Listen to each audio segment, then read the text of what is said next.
Shyam vision astro एवं vastu present. नमस्कार प्रिय दर्शक बंधु, जय श्री जगन्नाथ। प्रिय दर्शक बंधु, आसंता 2026 नववर्ष मिथुन राशि व्यक्ति विशेष मानक पाई कौन फल नहीं होची आसन देखिवा। मिथुन राशि जो व्यक्ति माने अछंती 5/3 मृगशिरा मिथुन, 6/3 आद्रा मिथुन, 7/3 पुनर्वसु मिथुन, यही तीनोटी नक्षत्र मिथुन राशि अंतर्गत।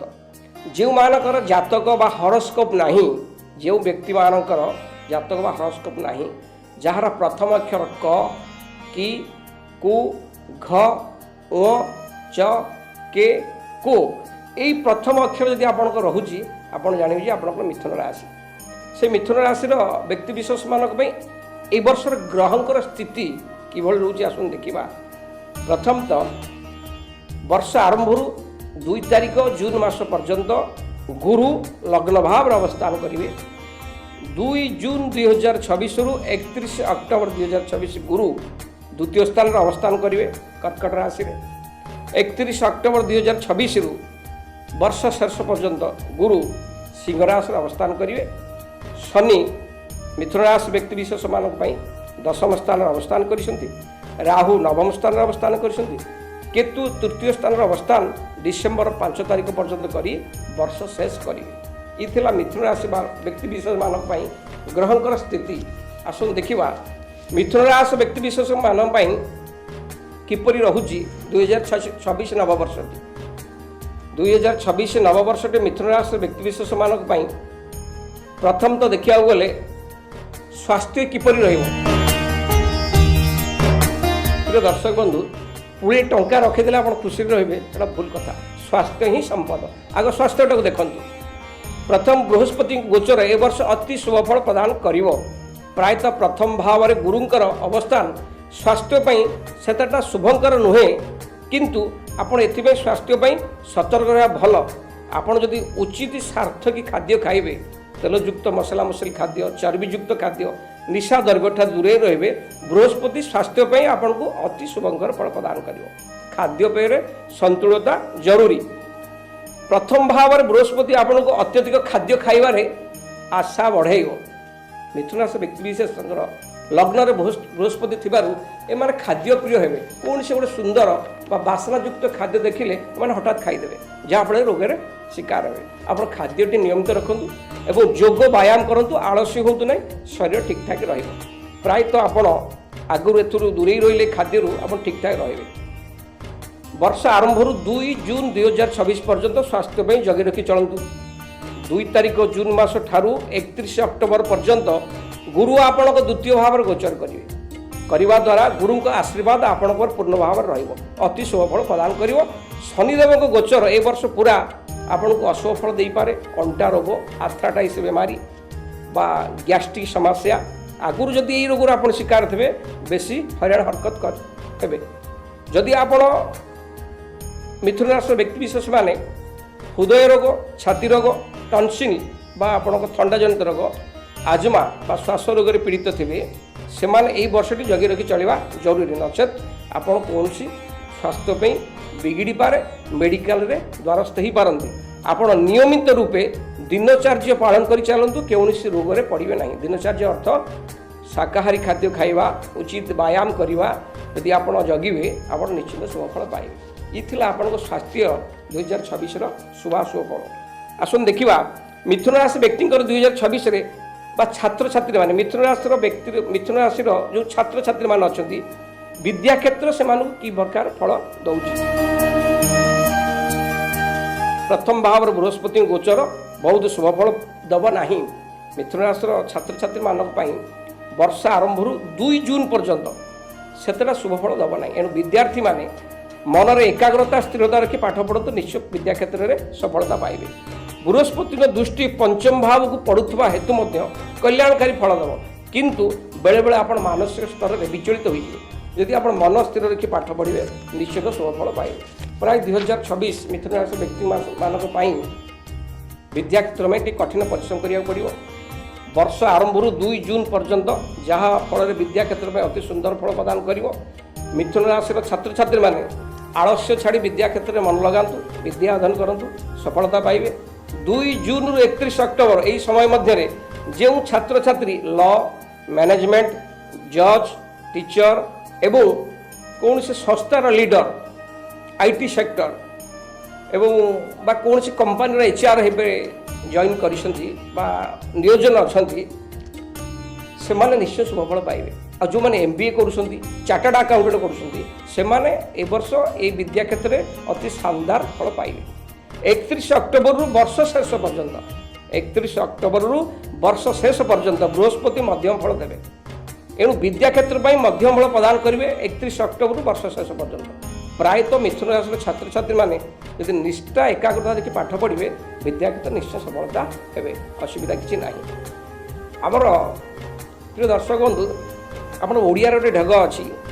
सेवा कापुण्य सिद्धि बड़े कि असाध्य महितले विद्यापाई आप एकाग्रता रखु जरूरी प्रथमे विद्यार्थी माने सका उठी माँ सरस्वती की वंदना करूँ विद्या क्षेत्र में अग्रसर हूँ निश्चय शुभफल पाइबे आसन देखा मिथुन राशि व्यक्ति मानक बेपार वाणिज्य किभली रहा कौ बेपार करेंगे कि बेपार कले कि फल पाइबे केबे लाभ क्षेत्र सामना करेंगे पूरा वर्षटी शनिकर गोचर दशम भाव जहाँफल आप अत्यधिक परिश्रम करेंगे परिश्रम कले काम किसी विलंब हम कि विलंब हेले शुभफल पाइबे जहाँफल बेपार वाणिज्य धीरे धीरे चलो आप तरबरिया हे ना दशम भाव स्वामी बृहस्पति 2 तारिख जून मास पर्यंत शुभफल प्रदान करेंगे अर्थात वर्ष आरंभ 2 जून पर्यंत बृहस्पति दशम भाव में अवस्थान करी दशम भाव मालिक हो आपन को लग्न भाव अवस्थान कर अति शुभफल प्रदान करेंगे 2 जून 31 अक्टोबर पर्यंत बृहस्पति उच्च एवं निज भाव को दशम भाव को दृष्टि देवर बेपार वाणिज्य आशाटर अधिक लाभ हम आपड़ जी आशा करेंगे डबल लाभ हम जो मैंने hotel restaurant tour and travel ये सब क्षेत्र में अच्छा अति शुभफल दब शिक्षा फाइनान्स मैनेजमेंट यही सब क्षेत्र में जी कार्य करुवे विशेषकर अति शुभफल दब बृहस्पति असुविधा किसी ना प्रिय दर्शक बंधु जो मैंने मिथुन राशि व्यक्ति मैंने जो मैंने लॉ डिपार्टमेंट कोईला ठिकादारी बा राजनीति ये सब क्षेत्र में अच्छा से बृहस्पति वर्ष आरंभ 31 अक्टोबर पर्यंत प्रचुर लाभवान कराइब असुविधा किसी ना 31 अक्टोबर रु वर्ष शेष पर्यंत बेपार वाणिज्य सामान्य मांधावस्था आसीपे ये मिथुन राशि व्यक्ति मानक बेपार वाणिज्य सर्विस विवरणी आसन देखा 2026 मिथुन राशि व्यक्ति चाकरी जीवन जो मैंने कर्म भितर अच्छा बेपार करूना कर्म भितर अच्छा से चाकरी जीवन किभली रहा चाकरी पाइबे कि नहीं ट्रांसफर हम कि नहीं चाकरी क्षेत्र में उपस्थ अफिसर रोगर रागर शिकार हे कि यही किसी परिस्थिति घटुची आसन देखा 2026 नववर्षटी आपण कर्म भावर स्वामी बृहस्पति वर्ष आरंभ 2 जून पर्यंत सामान्य शुभफल देव आपणकर कर्म क्षेत्र में आपण उपरस्थ अफिसर आपन हैरान हरकत कर संभावना अच्छी 2026 मिथुन राशि व्यक्ति मानक शनि कर्म क्षेत्र में स्थायी नियुक्ति प्रदान कर अर्थात जदि आपण आगुरी कौन से चाकरी पे इंटरव्यू दे फेल होते 2026 तुम नियुक्तिर वर्ष हो आस जदि आपण कार्य क्षेत्र में ठकाठकी नक आलस्य नक उचित कर्म करेंगे आपण कार्य सफल हो पुरस्कृत हे प्रशंसित हे 2 जून 31 अक्टोबर पर्यंत बृहस्पति आपण को उच्चस्थ थिबारु षष्ठ भाव को दृष्टि देवारु आपण आगुरी अधा पड़ता कार्य संपूर्ण निश्चय हो कर्म क्षेत्र में बाकी रही अर्थ अर्थराशि आप फेरी पाए कर्म क्षेत्र में आपण को उच्चस्थ अफिसर आपन प्रशंसा कर कार्य क्षेत्र में प्रमोशन पाइबे 21 जून रु 2 अगस्त मध्य आपण षष्ठ भाव मालिक मंगल वृष राशि अवस्थान करेंगे जहाँफल आपण मन नथिले मध्य कर्म क्षेत्र में दूर स्थान को यात्रा करने को बाध्य हे जहाँफल निदजनित समस्या बा बेसी कामर प्रेसर आखि जनित रोग सृष्टि कर 18 सेप्टेम्बर रु 12 नवेम्बर 2018 सेप्टेम्बर रु 12 नवेम्बर पर्यंत षष्ठ भावर मालिक मंगल नीच अवस्था द्वितीय भाव में रहा द्वारा आपण कार्य क्षेत्र में पूरा सावधान ही जगी रखी चलवा जरूरी कौन से कर्मचारी को निंदा गाइबे ना आपण एमती किसी कार्य न करूँ जमी आपण बॉस आपण राग जिद्दी अहंकार प्रभाव पकाइबे तेणु कर्म क्षेत्र में आप सुचरित बा सुकर्म करूँ जमी आपको कहीं पदे कहे ना कर्मक्षेत्र ठीक ठाक चलो प्रायतः मिथुन राशि व्यक्तिशेष मानक कर्मक्षेत्र देखा गले बहुत शुभफल प्रदान कर असुविधा किसी ना यू ग्रह सब ग्रहकर गोचर स्थिति देखिले आप बहुत भल फल पाइबे किंतु काम आलस्य एवं ठकाठकी करेंगे ना निश्चिंत कर्मक्षेत्र विजय लाभ करेंगे। आस देखा 2026 नववर्ष मिथुन राशि व्यक्ति मानक आर्थिक जीवन बा बैंक बालांस 2025 नववर्ष अपेक्षा 2026 नववर्ष के आर्थिक दृष्टि मिथुन राशि व्यक्ति मानक अति शानदार फल दब बहुत शुभ फल दब। वर्ष आरंभ 2 जून पर्यंत धनर मालिक गुरु आपण प्रथम भाव अवस्थान करेंगे सी भी आपको प्रचुर धन देवे। 2025 जो अर्थ अधिका खर्च हो जाऊला तादर बालांस हम बैंक बालांस करेंगे आस्ते आस्ते खर्च कंट्रोल हम एवं खर्च स्थगित रही धन आप जमई बैंक रे स्थगित रखिए। 2 जून रु 31 अक्टोबर पर्यंत धनर कारक गुरु धन भाव उच्च स्तर रे जहाँफल धन वृद्धि हम आशा ठार अधिका धन वृद्धि हम बैंक बालांस बढ़ धार उधार देथिबा अर्थ फेरी पाइबे बेपार रे जो बाकी पड़ीला ताको भी फेरी पाइबे सरकारी ऑफिस रे जो फाइल पत्र पड़ी रही से टंका भी आप वापस पाइबे। 31 अक्टोबर पर गुरुंकर स्थिति अशुभ हेतु किछि आर्थिक समस्या देखादेव किंतु शुक्र स्थिति मजबूत रही हेतु आर्थिक क्षेत्र से डाबाडोल हम ना ठीक ठाक चलो शुक्र आपको साहाय्य करेंगे। शनि महाराजा आपको खराब फल देवे ना। तृतीयस्थ केतु आपको शुभफल प्रदान कर वर्ष आप खर्च को संयम रखी चलतु आर्थिक क्षेत्र अति शानदार रही आपंकर 2026 मिथुन राशि व्यक्ति आर्थिक क्षेत्र। आसन देखा मिथुन राशि युवक युवती मानकर प्रेम जीवन लव लाइफ केमती रही मिथुन राशि युवक युवती मान जब प्रेम संपर्क अच्छा से केते सफल हे केते विफल हे ए वर्ष प्रेम संबंध में सेतटा बड़ समस्या किसी आसब ना कारण शुभ ग्रह बृहस्पति शुभ फल प्रदान करेंगे। पंचम भावर मालिक प्रेमर कारक ग्रह शुक्र बहुत भल स्थिति प्रेम क्षेत्र आप शुभ फल पाइबे। वर्ष आरंभ 2 जून मास पर्यंत गुरुंकर दृष्टि पंचम भाव जो युवक युवती माने सच्चा ईमानदार प्रेम कर युवक युवती माने सच्चा ईमानदार प्रेम कर परस्पर को उपयुक्त भल पाँच से निश्चित शुभफल पाइबे। गुरुजन कान एक कथा पड़ो गुरुजन सहमति में विवाह क्षेत्र में आबद्ध हे। 31 अक्टोबर पर गुरुंकर दृष्टि सप्तम विवाह भाव को पड़ुवर जो युवक युवती लुचा छपा प्रेम करुले से लुचा छपा कर परस्पर को भल पाते से विवाह क्षेत्र रूपांतरित हो विवाह जीवन में आबद्ध हे। शुक्र एवं गुरु स्थिति आप प्रेम क्षेत्र में अति शुभफल प्रदान करेंगे कि शनिकर दशम दृष्टि सप्तम भाव को पड़ुवर प्रेम विवाह इच्छा रखि युवक युवती माने अन्य लोकर कानकुआ कथार पड़ी किसी डिस्टर्बांस समस्या सृष्टि हो पाए एणु अन्य लोकर कानकुआ कथा न शुणी आप उभय मध्य भरोसा विश्वास रखा जरूरी। देखा गले पंचम भावर मालिक शुक्र सौभाग्य कारक बृहस्पति भल स्थिति वर्ष ए वर्ष आपको अति शुभफल निश्चय दब असुविधा किसी ना प्रेम जीवन अति शानदार रसन देखा 2026 मसीहा विवाह केबे हम एवं विवाह होता नवदंपति जीवन किभली वर्ष आरंभ बृहस्पति बृहस्पति सप्तम भावर मालिक होई निज गृह को देखिबारु मिथुन राशि युवक युवती माने जो माने विवाह योग्य से आगुरी जिते विवाह प्रस्ताव भांगी जाइतिला से सब निश्चिंत ए वर्ष विवाह हो विवाह क्षेत्र में आबद्ध हे। सप्तमश होई देवगुरु पंचम भाव को दृष्टि देवारु प्रेम विवाह सफलता पाइबे।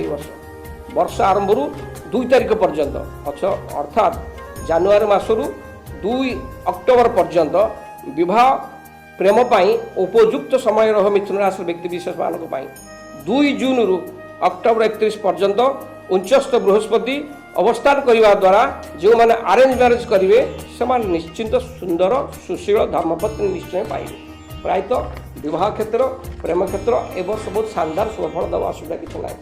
आसन देखा विवाह जीवन को दृष्टि देले जो मैंने विवाहित आगुरी विवाह कर दाम्पत्य जीवन किभली चलो विवाह जीवन को दृष्टि देले जना पड़ुची शनिदेव दशम दृष्टि सप्तम भाव को पड़ुवर जहाँकि शुभ नुहे दाम्पत्य जीवन पर सावधान रही दाम्पत्य जीवन अतिवाहित करवा भल 31 ଅକ୍ଟୋବରରୁ ବର୍ଷ ଶେଷ ପର୍ଯ୍ୟନ୍ତ ଗୁରୁ ରାହୁ କେତୁଙ୍କ ପ୍ରଭାବ ଅଶୁଭ ଥିବାରୁ ଦାମ୍ପତ୍ୟ ଜୀବନ ସ୍ୱାମୀ ସ୍ତ୍ରୀଙ୍କ ମଧ୍ୟରେ ଛୋଟ ଛୋଟ କଥାକୁ ନେଇ ବିବାଦ ଅଶାନ୍ତି ମତାନ୍ତର ଦେଖାଦେବ ଉଭୟଙ୍କ ମଧ୍ୟରେ ସନ୍ଦେହ ବଢ଼ି ବଢ଼ି ଚାଲିବ। ଏଥିପାଇଁ ଆପଣ ସ୍ୱାମୀ ସ୍ତ୍ରୀଙ୍କ ମଧ୍ୟରେ ଭଲ ପାଇବା ସ୍ନେହ ମମତା ବଜାୟ ରଖିବା ଜରୁରୀ। ଇଏ ଥିଲା ବିବାହ ଭଲ ପାଇବା ଦାମ୍ପତ୍ୟ ଜୀବନର ସ୍ତର 2026 ମସିହା ପାଇଁ। ଆସନ୍ତୁ ଦେଖିବା 2026 ମିଥୁନ ରାଶିର ବ୍ୟକ୍ତିମାନଙ୍କ ପାଇଁ ଭୂମି ବାହନ ଗୃହ ସୁଖ କିପରି ରହିବ। ଆସନ୍ତୁ ଦେଖିବା। এই ବର୍ଷ ଚତୁର୍ଥ ଭାବର ସ୍ୱାମୀ ବୁଧ ବାହନ କାରକ ଗ୍ରହ ଶୁକ୍ର ସ୍ଥିତି ଅତ ଭଲ ଥିବାରୁ ଶୁଭଫଳ ନିଶ୍ଚୟ ପାଇବେ। କିନ୍ତୁ ଶନିଙ୍କର ସପ୍ତମ ଦୃଷ୍ଟି ଚତୁର୍ଥ ଭାବକୁ ପଡ଼ିବାରୁ ବାହନ ସୁଖ ପାଇବାରେ କିଛି ସମସ୍ୟା ପ୍ରଦାନ କରିବେ। 2 ଜାନୁଆରୀରୁ 5 ଫେବୃଆରୀ ପର୍ଯ୍ୟନ୍ତ ବୁଧ ଗ୍ରହ ଅସ୍ତ ରହିବେ। ଏହି ସମୟ ଭିତରେ ଜାଗା ବାଡ଼ି ଗୃହ ତୋଳିବା କାର୍ଯ୍ୟ କିଛି କରିବେ ନାହିଁ। ଫେବୃଆରୀ ମାସରୁ ମାର୍ଚ୍ଚ 31 ତାରିଖ ପର୍ଯ୍ୟନ୍ତ ବୁଧ ବକ୍ରି ରହିବେ। ଏହି ସମୟ ଭିତରେ କୌଣସି ଜାଗା ଗୃହ ବାହନ କିଣିବା বা ডিল କରିବେ ବା ପଇସା ଆଡ଼ଭାନ୍ସ ଦେବେ ନାହିଁ। 13 ଅପ୍ରେଲରୁ 23 ମେ 29 ଜୁନରୁ 24 ଜୁଲାଇ 24 ଅକ୍ଟୋବରରୁ 13 ନଭେମ୍ବର ଏହି ସମୟ ମଧ୍ୟରେ ଯାନବାହନ ଗୃହ ଜାଗା ଯଦି କିଣୁଛନ୍ତି ସାବଧାନ ହୋଇ କିଣନ୍ତୁ। ସବୁ କାଗଜପତ୍ର ତଦାରଖ କରନ୍ତୁ। ଉଚିତ ମାର୍ଗରେ କିଣନ୍ତୁ ଶୁଭଫଳ ପାଇବେ। ପ୍ରାୟତଃ ଆପଣ ଏହି ବର୍ଷରେ ଯଦି ଭୂମି ବାହନ ଜାଗା ପାଇଁ ଯୋଗାଯୋଗ କରୁଛନ୍ତି ସମୟ ମଧ୍ୟମ ଧରଣର ଅଛି। ଆପଣ ଦେଖି ଚାହିଁ କିଣନ୍ତୁ। ନିଶ୍ଚୟ କିଣିବେ ଗୃହ ତୋଳିବେ ଯାନବାହନ କିଣିବେ ପ୍ଲଟ୍ ମଧ୍ୟ କିଣିବେ। ତରବର ଭାବରେ କୌଣସି ଡିସିସନ୍ ନିଅନ୍ତୁ ନାହିଁ କାରଣ ବୁଦ୍ଧଙ୍କ ସ୍ଥିତି ଦୁର୍ବଳ ଅଛି। ପ୍ରିୟ ଦର୍ଶକ ବନ୍ଧୁ ମିଥୁନ ରାଶିର ବ୍ୟକ୍ତିବିଶେଷମାନେ ଯଦି ଏଇ ନବବର୍ଷଟି ଆହୁରି ସରସ ସୁନ୍ଦର କରିବାକୁ ଚାହୁଁଛନ୍ତି ମୁଁ କେତୋଟି ପ୍ରତିକାର ଆପଣଙ୍କୁ କହୁଛି ଯେଉଁଟା ଆପଣ କଲେ ନିଶ୍ଚୟ ଶୁଭଫଳ ପାଇବେ। ପ୍ରତିଦିନ ଗୋମାତାର ସେବା କର। ଗୋଶାଲାରେ କିଛି ଗୋଖାଦ୍ୟ ଦାନ କର। ନିୟମିତ ତୁମର ଇଷ୍ଟ ଠାକୁରଙ୍କୁ ଦର୍ଶନ କର। ତୁମର ଭୁଲ ପାଇଁ ଇଷ୍ଟ ଠାକୁରଙ୍କ ପାଖରେ ଆପଣ ନିଜର ଦୁଃଖକୁ ଅବଗତ କରାନ୍ତୁ। ଭୁଲ କ୍ଷମା ମାଗନ୍ତୁ। ଗୋଟିଏ ଶନିବାର 10 ଜଣ ଅନ୍ଧ ବ୍ୟକ୍ତିକୁ ଭୋଜନ ଦାନ କରନ୍ତୁ। ଯାହା ବି ଇଷ୍ଟ ଖଣ୍ଡନ ହେବ ନିଶ୍ଚୟ ଶୁଭଫଳ ପାଇବେ। ପ୍ରିୟ ଦର୍ଶକ ବନ୍ଧୁ ଏ ଥିଲା ମିଥୁନ ରାଶି ବ୍ୟକ୍ତିବିଶେଷମାନଙ୍କ ପାଇଁ 2026ର ସବିଶେଷ ବିବରଣୀ।